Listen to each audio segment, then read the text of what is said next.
aqui na Escola de Formação do MPA para contribuir com o tema da agitação e propaganda, né? E esse tema da agitação e propaganda, ou essa atividade da agitação e propaganda, está presente nas organizações políticas, né?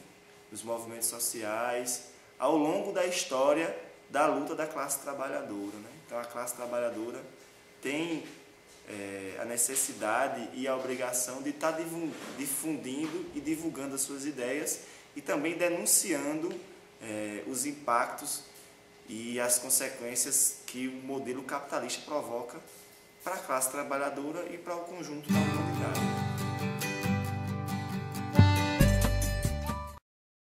A agitação e propaganda teve presente com esse termo, com esse nome, na Revolução Russa. Então foram os revolucionários russos que criaram esse termo, agitação e propaganda, depois abreviaram para agitprop. Os russos conceituam agitação como atividades que levam poucas ideias para muitas pessoas, né? E a propaganda, atividades que trabalham muitas ideias para poucas pessoas. E lá na Rússia, eles tiveram uma importante ferramenta de agitação e propaganda, foram os teatros de agitação e propaganda, que cumpriam com o objetivo da educação política dos trabalhadores, nas fábricas, dentro do próprio exército e tal. Eles iam fazer a disputa dos soldados, também utilizando essa atividade de agitação e propaganda, né? Outra ferramenta que os revolucionários russos utilizaram foi o trem de agitação e propaganda, que era um trem que percorria todo o território da Rússia. Em cada vagão do trem tinha uma atividade artística para cumprir também com o objetivo político, no sentido de contribuir para a revolução e também para combater a contra-revolução que estava presente no país, que afinal vivia um momento de guerra civil, né? E os vagões tinha o vagão que era destinado ao teatro, o vagão que era destinado à música, o vagão biblioteca, o vagão do cinema. Então cada vagão desse tinha uma expressão artística que servia para comunicar ao povo russo que o proletariado tinha tomado o poder e que agora eles poderiam organizar a sua vida de uma forma diferente, né? Então, a agitação e propaganda foi muito importante na Rússia, né? Entendendo que era um país com imensa extensão territorial e que não tinha, a maioria da população era analfabeta e vivia no campo, que não tinha naquele momento equipamentos de comunicação de massa como temos hoje, né? Como a televisão, o rádio e a própria internet, né? A agitação e propaganda também esteve presente em outros processos revolucionários, né? E aí entender que a agitação e propaganda está vinculada à ação política dos movimentos, né?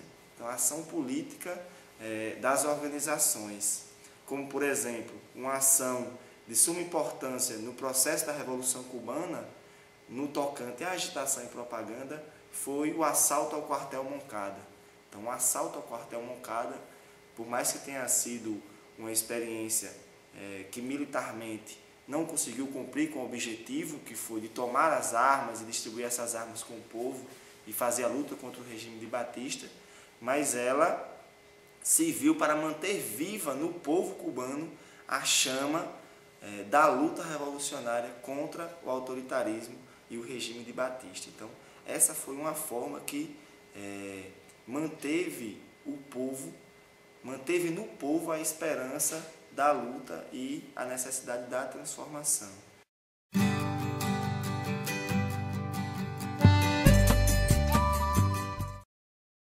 Né? E também temos exemplos brasileiros, né? Aqui no Brasil a gente tem muito importante no tocante à produção artística e no tocante a essa vinculação dessa produção com a classe trabalhadora, que foi no período no período histórico antes do golpe militar no Brasil, onde a UNE, né, organizou os Centros Populares de Cultura. E esses Centros Populares de Cultura, formados por estudantes que tinham um compromisso político de estar levando à classe trabalhadora as informações e as denúncias necessárias para estimular a luta da classe trabalhadora, né? Um importante exemplo desse momento foram as peças de teatro construídas e criadas por Vianinha, né? Outro exemplo importante no tocante ao cinema, é o de Eduardo Coutinho, né? Que ele vai para o sertão da Paraíba filmar junto com os camponeses a história de João Pedro Teixeira. Então esse foi um momento em que estava acontecendo a transição, né? A transmissão dos meios de produção cultural para os próprios trabalhadores, né? Só que isso foi interrompido pela ditadura militar. E aí os anos de ditadura militar também foram anos muito duros no sentido de abafar a liberdade política e cultural na nossa história, né?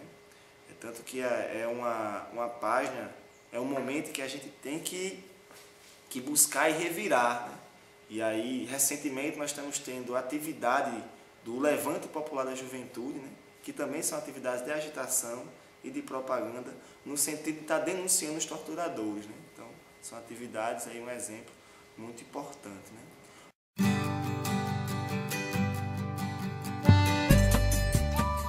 O estágio atual, o desafio da luta atual é que o capital e as transnacionais, né, continuam com a hegemonia na sociedade, né? Então nós temos os nossos movimentos, fazemos as nossas formações que contribuem muito para o desenvolvimento da consciência, só que a televisão consegue atingir uma ampla maioria da população e formar a consciência, ter um processo de formação de consciência que favorece o desenvolvimento do capitalismo, né? Então, acho que o maior desafio da agitação e propaganda e das organizações políticas que pretendem promover uma transformação social no Brasil hoje é furar esse bloqueio da mídia, da grande mídia, o bloqueio televisivo, né, que falsifica a realidade, né, que faz com que a gente acredite que a vida do povo seja a vida que eles passam nas telenovelas, que não é. Então, nesse sentido, nós temos que furar esse bloqueio, furar o bloqueio da mídia, principalmente da imprensa, da mídia televisiva.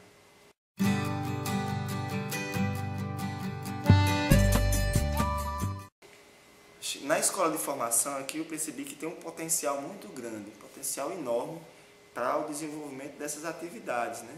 E aí vincular essas atividades à própria organização do movimento, né? Então como é que a gente faz para que essas atividades de comunicar e levar a mensagem do movimento, né, do movimento dos pequenos agricultores, não seja algo que fique à parte das instâncias deliberativas do movimento, mas que seja uma atividade presente na própria vida orgânica dos seus militantes na organização. Então esse é um ponto muito importante, fazer com que as ações de agitação e propaganda sejam pensadas pelo todo da organização, né, e sejam realizadas pelo todo da organização. E aí eu acho que outro desafio, não só para o MPA, mas também para os outros movimentos, é pensar uma forma, um método de formar agitadores e propagandistas. Aí eu penso que esse foi um primeiro momento, junto ao MPA, que pelo menos que eu participei, foi um momento muito importante, né? Mas que a gente precisa dar outros passos nesse sentido de criar, de fato, um método que nos possibilite a cumprir com esse desafio de ter bons agitadores, bons propagandistas, bons teóricos e bons organizadores para a classe trabalhadora e para a classe camponesa.